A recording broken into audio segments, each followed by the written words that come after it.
ഓ അവള് രാവിലെ തന്നെ ബബിൾക്കം ചവയ്ക്കാൻ തുടങ്ങി.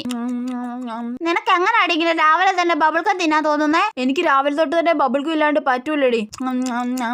ഓ ചവയ്ക്കുന്ന കണ്ടില്ല, പശു പുല്ല് തിന്നുന്ന പോലെ ഉണ്ട്. പോടി, നിനക്ക് വേണോ ബബിൾക്കം? എനിക്ക് വേണ്ടേ, എനിക്ക് ഇഷ്ടമല്ല ഇതേപോലെ രാവിലെ തന്നെ ചവയ്ക്കാൻ. ഓ വേണ്ടെങ്കിൽ വേണ്ട. ഓ രാവിലെ തന്നെ ഓരോന്ന് വായിൽ അതും ഇതും കുത്തിക്കയറ്റി ചവച്ചോണ്ടങ്ങിരിക്കും. എന്തൊരു സ്മെല്ലാണോ എന്തോ. നിനക്ക് അങ്ങനെ തന്നെ വേണോടി.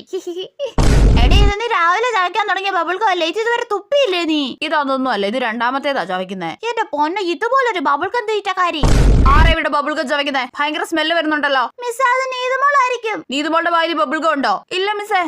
അയ്യോ ബബിൾക്കം തിന്നാൻ മറന്നു. ഫുഡ് കഴിച്ചു കഴിഞ്ഞാൽ ഉടനെ എനിക്ക് ബബിൾക്കം തിന്നാനുള്ളതാ. ഷടാ, ചോറും കഴിക്കത്തില്ല, ഒന്നും കഴിക്കത്തില്ല. ഏത് സമയം നോക്കിയാലും ഒരു കുന്ത്രാട്ടോ ചവച്ചോട്ടോ അങ്ങിരിക്കും. തുപ്പടിയത്. ആ തുപ്പി. ഇനി അത് ചവയ്ക്കുന്ന കണ്ടാരാ അപ്പൊ പറഞ്ഞുതരാം. പോയോ?